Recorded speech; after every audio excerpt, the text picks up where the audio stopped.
TVK குதிரை பரத்துல ஈடுபடுது அப்படிங்கிறது எதிர்கட்சிகளோட வாதமா இருக்கு.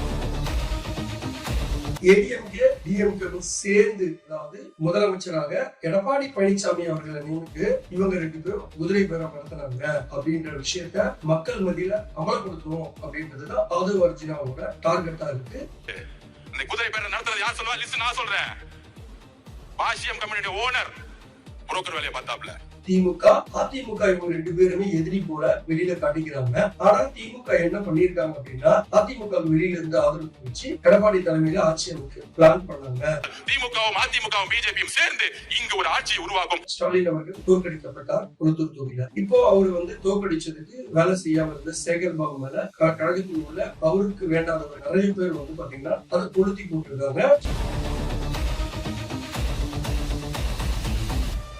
எடப்பாடி தலைமையில ஆட்சி அமைக்கிறதுக்கு திமுக ஆதரவு தெரிவிக்க போதுன்னு சொன்னாங்க. கனிமொழி ஒரு பக்கம் பாத்தீங்கன்னா உதயநிதி கிட்டையும் தலைவர் அண்ணன் கிட்டையும் கடுமையா எதிர்ப்பு தெரிவிச்சாங்க. எரியிற நெருப்புல எண்ணெயை ஊத்துறாவே ஒரு தனியார் தொலைக்காட்சி திருமாவளவன் அவர்கள் என்ன சொல்லியிருக்காரு அப்படின்னா, என்ன சிஎம் ஆக்குறது கடைசி கட்டத்துல முயற்சி செய்ததாக திமுக தரப்புல இருந்து கூப்பிட்டாங்க அப்படின்னு சொல்றாரு. நீங்க தான் முதலமைச்சர், நான் டிக்ளேர் பண்ண போறேன், தயவு செய்து நீங்க பிரஸ் மீட் பண்ணாதீங்கன்னு ஒரு போன் வருது. திருமாவளவனுக்கு டெப்டி சிஎம் கொடுக்கறதா விஜய் தரப்பில் இருந்து உத்தரவாதம் கொடுக்கப்பட்டிருக்கு.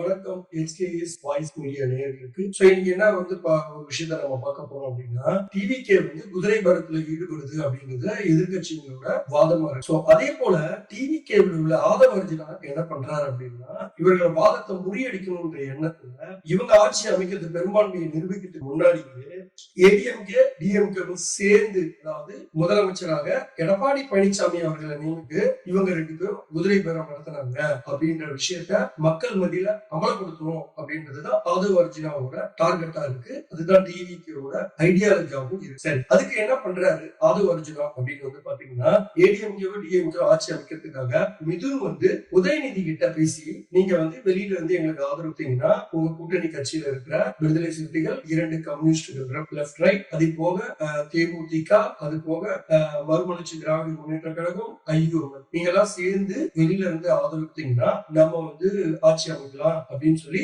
மிதுன் முயற்சி பண்ணதா ஆதவ் அர்ஜுனா இந்த விஷயத்த மக்கள் மத்திய கொண்டு வந்தோம்னா, டிவிகே குதிரை பேரம் செய்து அப்படின்றது ஏடிஎம்கே டிஎம்கே மற்றும் அவங்களோட எதிர்கட்சியில இருந்தாங்க இல்லையா, டிடிவி தினகரன், இவங்க எல்லாருமே சேர்ந்து சொன்னோம்னா மக்கள் மத்தியில டிவிகே மேல ஒரு அதிருப்தி காணப்படும். இதை வச்சு அரசியல் செய்யலாம்.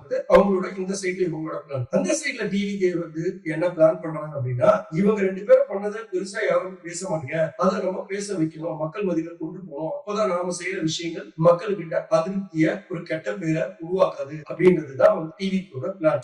அது போலதான் இனி வரும் காலங்கள்ல பாத்தீங்கன்னா, இப்ப ஏடிஎம்கேல பிரச்சனை வந்துருச்சு. என்ன பிரச்சனை வந்துருச்சு? எடப்பாடி ஒரு டீமாவும், சிவி சண்முகம், வேலுமணி, சி விஜயபாஸ்கர், இவங்க தலைமையில ஒரு 25 எம்போ, எடப்பாடி தலைமையில ஒரு 22 எம்எல்ஏவும் தனியா பிரிஞ்சுட்டாங்க. இப்ப எடப்பாடி தலைமையில என்ன பண்றாங்க, ஏடிஎம்கேக்கு இருந்த, அதாவது ரிபெல் கிளர்ச்சியாளர் அதிமுக இல்லையா, இவங்களை பதவி தகுதி நீக்கம் செய்யணும் அப்படின்னு சொல்லி ஒரு லெட்டர் கொடுத்துட்டாங்க. அப்படி நீங்க நடவடிக்கை எடுக்கவில்லை என்றால் நாங்க கோர்ட்டு போய் அவங்க மேல நடவடிக்கை எடுக்க வைப்போம் அப்படின்றது எடப்பாடி தரப்பினரோட ஒரு வாதமா இருக்கு. இந்த பக்கம் பாத்தீங்கன்னா ரிபெல், அதாவது கிளர்ச்சியாளர்கள் அதிமுக, சிவி சண்முகம், வேலுமணி, சி விஜயபாஸ்கர் மும்மூர்த்திகள் தலைமையில் என்ன பண்ண, நாங்க தான் உண்மையான அதிமுக, எங்ககிட்ட தான் மெஜாரிட்டியான எம்எல்ஏஸ் இருக்காங்க. அப்ப எடப்பாடி தரப்புல இருக்கிற 22 எம்எல்ஏ தகுதி நீக்கம் செய்யணும், அவங்க ஒரு பக்கம் சமாளிக்கிறாங்க. இப்படி மாறி மாறி அவங்க கட்சிக்குள்ள 2ஆ பிரிஞ்சதுனால அங்க இருக்க தொண்டர்கள் மனசோர்வு அடைஞ்சு இப்ப நிறைய பேர் கட்சி தாவறதுக்கு பேசிட்டு இருக்காங்க. சில பேர் இவங்க 2 பேரும் அடிச்சு முடிக்கிட்டு யார் கை ஓங்குதோ அந்த பக்கம் ஆதரவு தெரிவிக்கலாம் அப்படின்னு சொல்லி ஒரு குரூப் இருக்காங்க. சரி, அப்போ டிஎம்கேல எதுவுமே நடக்காம இருக்கு. இதுதான் டிவிகேவோட பெரிய வருத்தமா இருக்கு. அப்ப டிஎம்கே என்ன நடத்தணும் அப்படின்றதுக்காக தான் அங்கேயுமே இந்த பிரச்சனையை அதாவது திமுக மக்கள் மத்தியில கொண்டு போகணும். அதாவது திமுக அதிமுக இவங்க 2 பேருமே எதிரி போல வெளியில காட்டிக்கிறாங்க. ஆனா திமுக என்ன பண்ணிருக்காங்க அப்படின்னா அதிமுக வெளியில இருந்து ஆதரவு தெரிவிச்சு எடப்பாடி தலைமையில ஆட்சி அமைக்க பிளான் பண்ணாங்க அப்படின்றத அவங்க கட்சி தொண்டர்களுக்கு எல்லாருக்குமே வந்து பாத்தீங்கன்னா கொண்டு போய் சேர்க்கணும். அப்ப அந்த கட்சிக்குள்ள கலவரங்கள் வெடிக்கும் அப்படின்றது ஆதவ அர்ஜுனாவோட டார்கெட் ஆகும். சோ அதன் பிரகாரம் அவங்க டீம்ல எதுவுமே நடக்காம இருக்கு, நடக்க வைக்கணும். அதே நேரத்துல மக்கள் கிட்ட அதிருப்தியை கொண்டு போகணும் அப்படின்றதுதான் டிவிகேவோட பிளான். சோ ஆனா அப்படி வெளியில தெரியலனாலும் உள்ளுக்குள்ள பயங்கர பிரச்சனை இருக்கு. ஏன்னா ஸ்டாலின் அவர்கள் தோற்கடிக்கப்பட்டார் கொளத்தூர் தொகுதியில. இப்போ அவரு வந்து தோற்கடிச்சதுக்கு வேலை செய்யாம இருந்த சேகர் பாபு மேல கழகத்தில் உள்ள அவருக்கு வேண்டாதவர் நிறைய பேர் வந்து பாத்தீங்கன்னா அதை கொளுத்தி போட்டிருக்காங்க. ஸ்டாலினுக்கும் ஸ்டாலினுடைய மனைவி திருமதி துர்காதேவி வந்து கடுமையான கோபத்தில் இருக்காங்க இவர் மேல, சேகர் பாபு மேல. அதே போல வந்து பாத்தீங்கன்னா சபரீஷனோட பெண் நிறுவனமாக அந்த நிறுவனம் வந்து கலைக்கப்பட்டதாக சொல்லப்படுது. எதுக்குன்னா உதயநிதி கடுமையான கோபம். ஏன்னா ஃபால்ஸ் இன்ஃபர்மேஷன் கொடுத்துட்டு நாம தான் ஜெயிப்போம் உளவுத்துறையோட வந்து அவர் தான் டைப் பண்ணி பெண் நிறுவனம் பயங்கரமா ஸ்ட்ராட்டஜி எல்லாம் பில்ட் பண்ணாங்க இல்லையா? அப்ப வந்து தன்னோட அப்பா அதாவது தலைவரே தோற்கடிக்கப்பட்டார். அப்ப நீங்க என்ன ஸ்ட்ராட்டஜி வந்து வச்சுட்டு மெயின்டைன் பண்றீங்க? அப்போ உங்களுக்கு நீங்களும் சேகர் பாபு சொல்ற பொய்யை நம்பிடுவீங்கன்னா எதுக்காக நீங்க வந்து ஒரு பெண் நிறுவனம் ஒரு பொலிட்டிக்கல் ஸ்ட்ராட்டஜி ஸ்கீம் வச்சுக்கிட்டு டைம் வேஸ்ட் பண்ணீங்க? இதனாலதான் நாமளும் வந்து வெற்றி பெற்று விடுவோம் என்ற அதீத நம்பிக்கையில கிரவுண்ட் ஒர்க்க சரியா கண்காணிக்காம விட்டுட்டோம் அப்படின்றது உதயநிதியோட. இது வீட்டுல பெரிய பிரச்சனைகள் உருவாகி ஒரு வழியா பெண் நிறுவனத்தை தற்சமயத்துக்கு கலைக்கப்பட்டது. சரிங்களா? சோ இப்படி குடும்பத்துக்குள்ள பயங்கர பிரச்சனை. இன்னொரு பக்கம் எடப்பாடி தலைமையில ஆட்சி அமைக்கிறதுக்கு திமுக ஆதரவு தெரிவிக்க போகுதுன்னு சொன்னோம். கனிமொழி ஒரு பக்கம் வந்து பாத்தீங்கன்னா உதயநிதி கிட்டையும் தலைவர் அவங்க அண்ணன் கிட்டையும் வந்து கடுமையா எதிர்ப்பு தெரிவிச்சாங்க. இப்படி ஒரு வழியா அந்த பிரச்சனைய வந்து அதோட அமுக்குப்பெல்லாம் போயிடுச்சு. வெளியில யாருக்குமே தெரியல.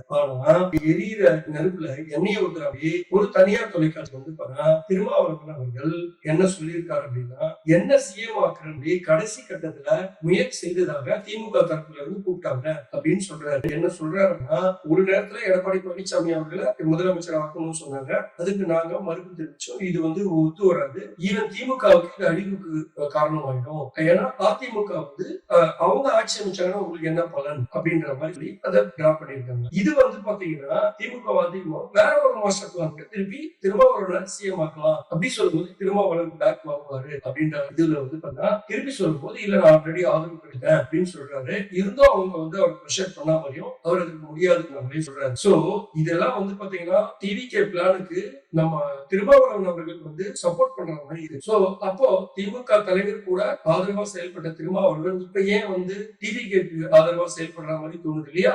இதுல அண்டர் கிரவுண்ட்ல என்ன நடந்துட்டு இருக்கு அப்படின்னா திருமாவளவனுக்கு டெப்டி சிஎம் கொடுக்கறதா விஜய் தரப்பில் இருந்து உத்தரவாதம் கொடுக்கப்பட்டிருக்கு. இதை சிம்பிளியா அதை ஈஸியா எடுத்துட்டு ஆயிட்ட சிஎம் ஆயிட்டா டெப்டி சிஎம் ஆயிட்டாருன்னா திமுகவுடைய எதிர்ப்பு சம்பாதிக்கணும். அதே நேரத்தில் திமுக மாதிரியும் எதிர்ப்பு சம்பாதிக்காம நியூட்ரலா இருக்கணும்னு நினைச்சாரு. ஆனா இப்போ இவர் பேசுற இந்த பேட்டியே வந்து பாத்தீங்கன்னா திமுக குடும்பத்துல கடும் கொந்தளிப்பை ஏற்படுது. இவர்கிட்ட ரகசியமா சொல்ற விஷயங்கள் எல்லாம் பொது வெளியில சொல்லிட்டாரு அப்படின்றதுதான் வந்து பாத்தீங்கன்னா தலைவர் மு.க. ஸ்டாலினுக்கும் அண்ட் துர்கா அம்மாவுக்கும் கடுமையான கோபத்தை உண்டு பண்ணிருக்கு. இவரை எவ்வளவு நம்பணும், இவர் ஏன் இப்படி நடந்துக்கிறாரு அப்படின்னு. இதுதாங்க அரசியல் ஆட்டம். எப்போ பவர் இருக்கோ அப்போ இவங்க சொல்றதை எல்லாம் கேட்பாங்க அந்த சுத்தி இருக்கிறவங்க. பவர்ல இருந்து எப்போ இறங்குறவோ இவங்க பவருக்கு ஆசைப்பட்டு இவங்களுக்கு எதிராக செயல்பட ஆரம்பிச்சிருக்காங்க. இது ஆரம்பம் மட்டும்தான். இனி வரும் காலங்கள் இந்த மாதிரி நிறைய பட்டாசுகள் வெடிக்க போகுது. சரி, இப்போ அடுத்தது பிஜேபியில பாத்தீங்கன்னா அங்க இருக்கிற மாநில தலைவர் மாத்தணும் அப்படின்றதுதான் அவங்க கட்சிக்குள்ள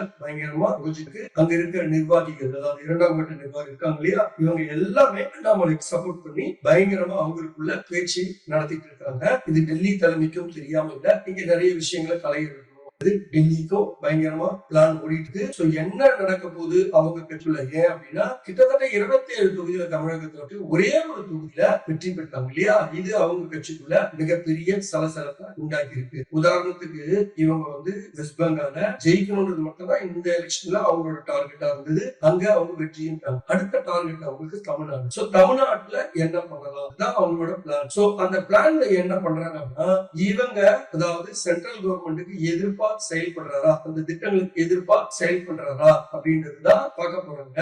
அப்படி பாக்குறதுக்குள்ள விஜய் அவர்கள் அவர்களுக்கு ஒத்துழைச்சாங்கன்னா அவருக்கு பெருசா குடைச்சல் கொடுக்க மாட்டாங்க மேல இருந்து. ஒருவேளை விஜய் அவர்கள் அவர்களோட திட்டங்களுக்கு அத்தனையும், அதாவது சென்ட்ரல் கவர்மெண்ட் திட்டங்கள் அத்தனையும் எதிர்ப்பு மூட்லயே இருந்தாங்கன்னா அவரையே விடாம டிஸ்டர்ப் பண்ணணும். இதுதான் டெல்லியோட சீக்ரெட் பிளான். சோ இப்போ விஜய் வந்து பாத்தீங்கன்னா அடுத்த வாரம், அதாவது பிரைம் மினிஸ்டர் இந்தியா திரும்பினதுக்கு அப்புறம், இப்போ வந்து உலக நாடுக்கு நெதர்லாந்துக்கு போயிருக்காரு இல்லையா, இந்த சுற்றுப்பயணம் முடிஞ்சு அடுத்த வாரம் வரும்போது விஜயோட பிளான் என்னன்னா மோடி கிட்ட அமுகபெல்லாம் போகணும், மோடியை பகைக்கூடாது, டெல்லியை பகைச்சிக்காம போகணும் அப்படின்றதுதான் அவர்த்தம். அதோட முன்னேற்பாடாக தான் டெல்லிக்கு போய் பிரதமர் நரேந்திர மோடி அவர்களையும் அமித்ஷா அவர்களையும் நிர்மலா சீதாராமன் அவர்களையும் வச்சு நிதியை நிறைய வாங்கிட்டு வரணும். அதே நேரத்துல எதிர்க்கிற மாதிரி எதிர்க்க வேண்டிய விஷயங்களுக்கு எதிர்த்து மொத்தமா அவங்களுக்கு சப்போர்ட் செய்துட்டு போனா ஆட்சியை சிறப்பா நடத்தலாம். அவங்க சைட்ல இருந்து நமக்கு எந்த பெரிய பிரச்சனை வராது.